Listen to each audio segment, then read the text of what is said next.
Good morning बच्चों। बेटा अपन पढ़ रहे हैं इतिहास का पार्ट 2। उसमें हमने यूरोप में समाजवाद पढ़ा और उसमें कुछ भाग हमने रूसी क्रांति का भी पढ़ा। रूस में क्रांति हुई 1917 में, फरवरी 1917 में क्रांति हुई एक बार, और उसके बाद अक्टूबर 1917 में। और रूस में क्रांति का कारण भी हमने पहले वाली वीडियो में जान लिया था कि वहाँ का जो शासक था जार निकोलस द्वितीय, वो निरंकुश शासक था। और वहां पर क्रांति की थी मजदूरों ने। किसने की क्रांति? रूस की क्रांति मजदूरों की क्रांति थी, क्योंकि जो रूस में समाजवाद कम विकसित हुआ था, यूरोप अन्य यूरोप महाद्वीप में हुए थे, औद्योगिक क्रांति भी कम विकसित हुई थी, उद्योगों का विकास भी कम था। और जो उद्योग थे वो पूंजीपतियों के अंडर में थे, उद्योगपतियों की निजी संपत्ति थे। तो वो जो है मजदूरों को समय से ज्यादा काम करवाते थे और वेतन भी कम देते थे। महिलाओं का वेतन भी कम था। समाज मजदूर वर्ग भी 3 भागों में बटा हुआ था। तो इस तरह से जो है मजदूरों ने रूस में क्रांति कर दी। इसका कुछ भाग हमने पढ़ लिया था। तो पहले क्रांति कब हुई थी? 1917 की फरवरी में, फिर हुई अक्टूबर में। और इसके बाद जो है जार का शासन था, जार निकोलस का निरंकुश शासन, उसका भी पतन हो गया था। तो ये चीजें हमने पढ़ ली। रूसी साम्राज्य 1914 में कैसा था वो हमने देख लिया पहले वाले वीडियो में ही, कि ये जार निकोलस निरंकुश शासक था और ये कहाँ कहाँ तक जो है रूसी साम्राज्य फैला हुआ था। मध्य एशिया के भी कुछ भाग जो है एशियाई राज्य रूस के अंडर में थे। जॉर्जिया, ये हमने देख लिया मानचित्र के माध्यम से, हमने देख लिए। ये रूसी साम्राज्य है, ठीक है। ये यहाँ तक हमने जाना। अर्थव्यवस्था और समाज भी हमने जाना कि किस तरह से जो है कि अर्थव्यवस्था कैसी थी। पूंजीपति थे, पूंजीपतियों के अधिकार क्षेत्र में थे। उद्योग कम थे और जो थे वो भी पूंजीपतियों के अधिकार क्षेत्र में थे।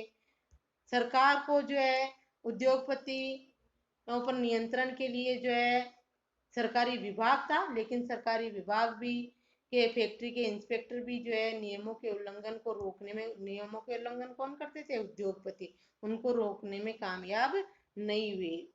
सामाजिक स्तर पर मजदूर भी बटे हुए थे।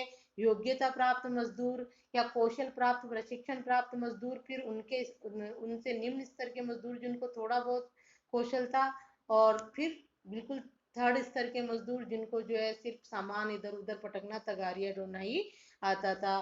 तो इन सब के वेतन में भी अंतर था। महिलाओं को पुरुषों से कम वेतन दिया जाता था। इस तरह से जो है मजदूरों का वर्गीकरण हो रखा था। मजदूरों ने अपने संगठन बना लिए थे, लेकिन संगठन बहुत कम थे। यहाँ तक हम पहले वाले वीडियो में पढ़ चुके हैं। अब थोड़ा देखो, आगे देखो। इन विभेदों के बावजूद जब किसी को नौकरी से निकाल दिया जाता था या उन्हें मालिकों से कोई शिकायत होती थी तो मजदूर एकजुट होकर हड़ताल भी करते थे। अगर कई बार ऐसा होता है ना, किसी मजदूर को बिना कारण या थोड़ी सी गलती पे नौकरी से निकाल देते थे, या उन्हें अपने मालिक से किसी प्रकार की शिकायत होती थी, मजदूरों का ज्यादा शोषण करता था उद्योगपति, कारखाने का मालिक, तो वो जो है मजदूर एकजुट होकर हड़ताल भी करते थे। 1896 1897 के बीच कपड़ा उद्योग में और 1902 में धातु उद्योग में ऐसी हड़तालें काफी बड़ी संख्या में आयोजित की गई। ये कपड़ा उद्योग में और धातु उद्योग में जो है मजदूर हड़ताल करने लगे जब उनका अत्यधिक शोषण होता था, मालिक उनकी कोई बात नहीं मानता, उनकी मांग पूरी नहीं करता था। तो ऐसी स्थिति में मजदूर हड़ताल कर देते थे। आगे देखो। देहात की ज्यादातर जमीन पर किसान खेती करते थे, लेकिन विशाल संपत्तियों पर सामंतों, राजशाही और ऑर्थोडॉक्स चर्च का कब्जा था। मजदूरों की तरह किसान भी बटे हुए थे। जैसे मजदूरों के स्तर थे, वैसे किसान भी बटे हुए थे। किसान बहुत धार्मिक स्वभाव के थे। इक्का दुक्का अपवादों को छोड़ दिया जाए तो वे सामंतों और नवाबों का बिल्कुल सम्मान नहीं करते थे। नवाबों और सामंतों को जो सत्ता और हैसियत मिली हुई थी, वह लोकप्रियता की वजह से नहीं, बल्कि जार के प्रति उनकी निष्ठा और सेवाओं के बदले में मिली थी। यहाँ की स्थिति फ्रांस जैसी नहीं थी। फ्रांस में जो था ना, फ्रांस की क्रांति में जो अलग अलग स्टेट्स में समाज बटा हुआ था, वैसी स्थिति यहाँ पर नहीं थी। फ्रांस की जनता जो थी वो पहले जार के प्रति आदर रखती थी, और जो उनके सामंत, कुलीन वर्ग, पादरी वर्ग के जो लोग थे उनके प्रति सम्मान का भाव रखती थी। लेकिन यहाँ पर ऐसा नहीं था। यहाँ की जनता, रूस की जनता जो थी, सामंतों और नवाबों का बिल्कुल सम्मान नहीं करती थी। किसान जो थे धार्मिक स्वभाव के थे। नवाबों और सामंतों को जो सत्ता और हैसियत मिली हुई थी वह लोकप्रियता की वजह से नहीं थी, उनकी खुद की लोकप्रियता नहीं थी, लोग उनको पसंद नहीं करते थे, बल्कि जार के प्रति उनकी निष्ठा और सेवाओं के बदले मिली हुई थी। वो जार की चमचागिरी करते थे बस। यहाँ की स्थिति फ्रांस जैसी नहीं थी। मिसाल के तौर पर फ्रांसीसी क्रांति के दौरान ब्रिटेनी ब्रिटेन के किसान न केवल नवाबों का सम्मान करते थे, बल्कि उन्होंने नवाबों को बचाने के लिए बाकायदा लड़ाइयाँ भी लड़ी थी। इसके विपरीत रूस के किसान चाहते थे कि नवाबों की जमीन छीनकर किसानों के बीच बांट दी जाए। बहुधा वह लगान भी नहीं चुकाते थे। कई जगह तो मजदूरों, जमींदारों की हत्या भी की जा चुकी थी। 1902 में दक्षिणी रूस में ऐसी घटनाएं बड़े पैमाने पर घटी। 1905 में तो पूरे रूस में ही ऐसी घटनाएं घटने लगी। कैसी? कि जो जमींदार लोग होते थे, जमींदारों के पास होती थी बड़ी बड़ी जमीनें, और उस पर किसान लोग काम करते थे, लेकिन उसका फायदा किसानों को न मिलकर किसको मिलता था? जमींदारों को ही मिलता था। तो इससे किसान नाराज रहते थे, और किसान, बड़े जमींदार, सामंत वगैरह ये जो थे, वो जार जो था, निकोलस द्वितीय, जो शासन वर्ग के लोग थे, उनकी चमचागिरी करते रहते थे। तो उससे जो है वो लोग किसानों के हित पर ध्यान न देकर जो वो लोग कहते थे उन्हीं की बात मान लिया करते थे, जमींदारों की और उनकी। और अत्यधिक कर भार जो है लोग किसानों पर लाद रखा था। किसानों की अपनी कोई जमीन नहीं थी, वो बेचारे जमींदारों की जमीन पे काम करते, और जमींदार जितना चाहते उतना कर उनसे ले लिया करते थे। इसलिए किसानों को खेती करने पर भी कोई फायदा नहीं होता था। तो अब किसानों ने जो है आंदोलन कर दिए, संगठन बना लिए अपने अपने। कई जगह उन्होंने उन जमींदारों की हत्या भी कर दी। 1902 और 1905 में रूस में ऐसी घटनाएं बहुत ज्यादा घटित होने लग गई। जो भी जमींदार किसानों पर ज्यादा अत्याचार करता, शोषण करता, तो वो किसान जो है उसकी क्या कर देते? हत्या भी कर देते थे। आगे देखो, रूसी किसान यूरोप के बाकी किसानों के मुकाबले एक और लिहाजे से भी भिन्न थे। यहाँ के किसान समय समय पर सारी जमीन का अपने क्यूमन मीर को सौंप देते थे। फिर क्यूमन ही प्रत्येक परिवार की जरूरत के हिसाब से किसानों में जमीन बांटता था। अब यहाँ क्या था, जैसे फ्रांस में तो ऐसा नहीं था। फ्रांस में वो लोग उनके प्रति जो सम्मान रखते थे, और जैसा वो कहते, जितना कर वो लेते, वो उनको ससम्मान दिया करते थे। समय भी ज्यादा हो गया था, वो 1789 की बात थी, ये 1902-05 तक पहुंच गए। तो अब जो है किसान लोग जमींदारों की कोई वैल्यू नहीं रखते थे। और रूसी किसान यूरोप के जो बाकी किसान थे उसमें उनके मुकाबले जो इस तरह भी भिन्न थे कि वो रूस के किसान समय समय पर अपनी जमीन किसको दे देते? कम्यून, मीर जो होता था उसको देते थे सारी जमीन। और फिर वो मीर जो है प्रत्येक परिवार की जरूरत के अनुसार किसानों में जमीन बांट दिया करता था। लेकिन जो जमींदार लोग थे, उनसे जितनी जमीन किसानों के पास होती उससे जो है कर ले लिया करते थे। इससे जो है रूस के किसान परेशान थे। अब देखो, ये तो हो गई किसानों की स्थिति और मजदूरों की स्थिति। इसमें हमने, इस पैराग्राफ में हमने किसानों की स्थिति देखी, और इससे ऊपर वाले में मजदूरों की स्थिति। तो मजदूर भी असंतुष्ट थे रूस में, और किसान भी संतुष्ट नहीं थे, और ये वर्ग ही ज्यादा था वहां पर। अब देखो, रूस में समाजवाद। पहले हमने देखा कि रूस में समाजवाद की लहर इतनी विकसित नहीं हुई जितनी जो है यूरोप महाद्वीप के अन्य देशों में थी।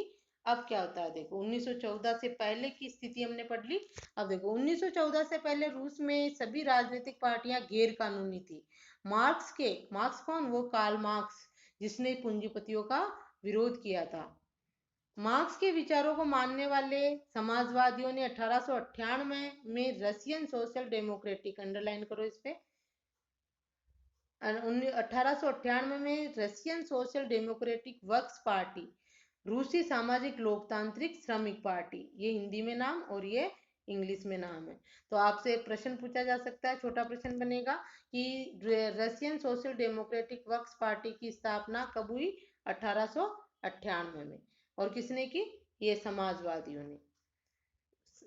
तो 1898 में Russian social democratic works party, Hindi में नाम रूसी सामाजिक लोकतांत्रिक श्रमिक पार्टी का गठन किया था। किसने? समाजवादियों ने। कार्ल मार्क्स के विचारों को मानने वाले लोगों ने।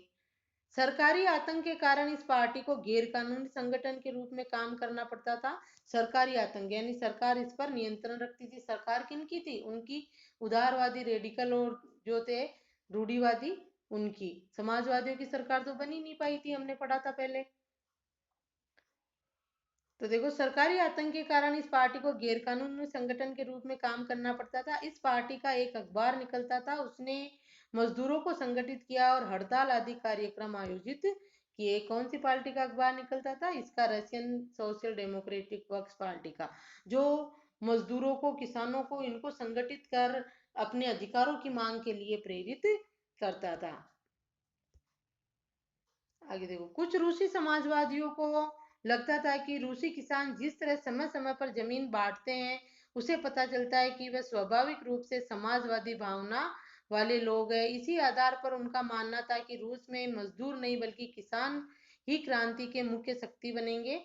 वे क्रांति का नेतृत्व करेंगे और रूस बाकी देशों के मुकाबले ज्यादा जल्दी समाजवादी देश बन जाएगा। ये किसका मानना था? समाजवादियों का।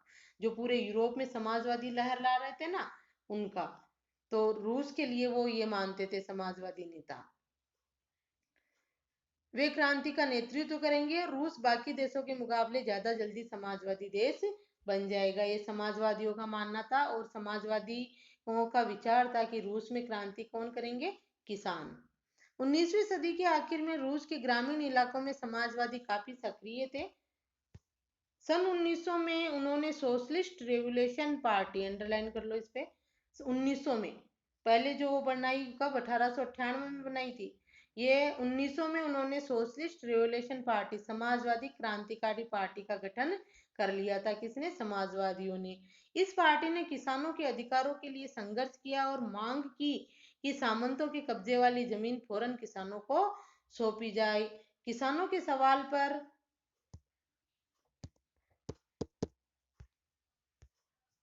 किसानों के सवाल पर सामाजिक लोकतंत्रवादी खेमा समाजवादी क्रांतिकारियों से सहमत नहीं था। सामाजिक लोकतंत्रवादी जो खेमा था, खेमा यानी उनका संगठन, वो समाजवादी क्रांतिकारियों से सहमत नहीं था। किस बात पर? ये जो इन्होंने कहा ना कि ये सामंतों की जमीन जो है, कब्जे वाली जमीन फौरन किसको सौंपी जाए? किसानों को सौंपी जाए। सामंत अपने अंडर में रखते थे, फिर उनसे कर लिया करते थे।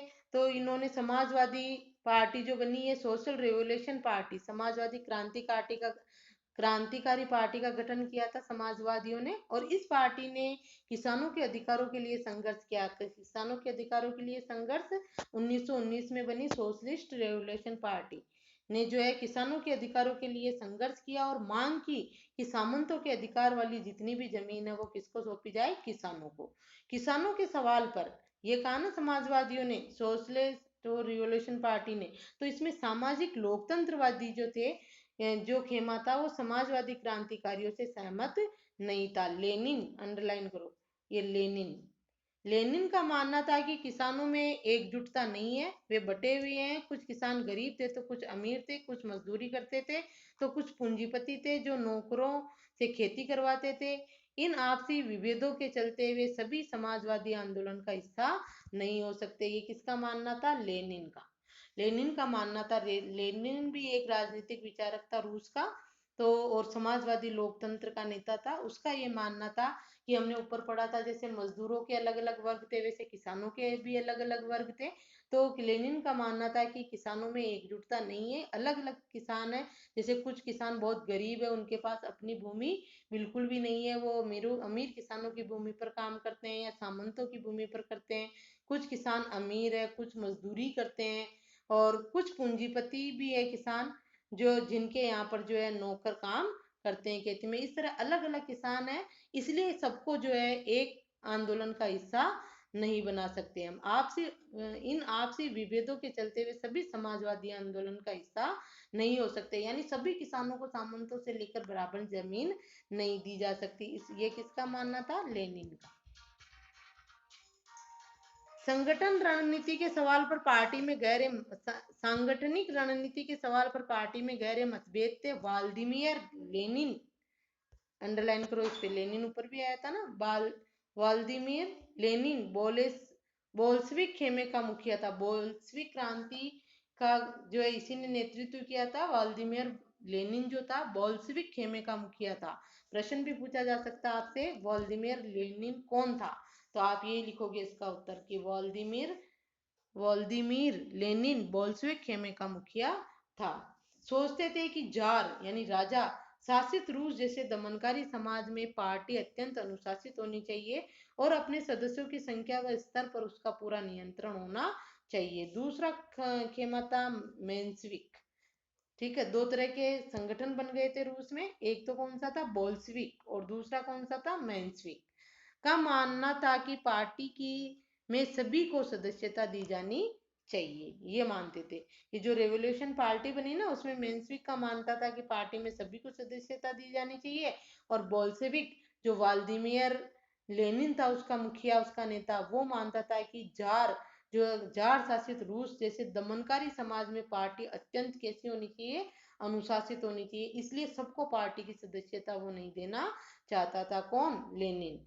और अपने सदस्यों की संख्या व स्तर पर उसका पूरा नियंत्रण होना चाहिए, यानी पार्टी ऐसी होनी चाहिए कि अपने सदस्य की संख्या और उन पर जो है सदस्यों पर उसका पूरा नियंत्रण होना चाहिए। क्यों, क्योंकि जो है जार जैसे शासक का शासित रूस में जो है दमनकारी समाज की पार्टी अत्यंत अनुशासित होनी चाहिए, यानी जार का दमन करने वाली जो पार्टी बना रहे हैं हम समाजवादी, वो बहुत ही अत्यंत ही अनुशासित और मजबूत होनी चाहिए और उनके सदस्यों पर पूरा नियंत्रण होना चाहिए। और दूसरा खेमा क्या था, मेंशविक, जो मानता था कि पार्टी में सभी की सदस्यता होनी चाहिए। तो आप ये बोल्शेविक और मेंशविक भी ध्यान में रखोगे।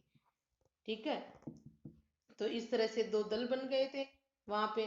बोल्शेविक दल का नेता कौन था, लेनिन था। अब उथल पुथल का समय 1905 की क्रांति, ये हम अगले वीडियो में देखेंगे। ठीक, आप बेटा पढ़ो पाठ और समझने की कोशिश करो इसको, रीडिंग करो, वीडियो देखने के साथ किताब खोल के बैठो और वीडियो देख के अंडरलाइन करके फिर एक बार दोबारा रीडिंग कर लो। वीडियो में क्या पढ़ाया गया है उसका तो आपके समझ में आ जाएगा। फिर भी कुछ समझ में नहीं आए तो आप पूछ लो।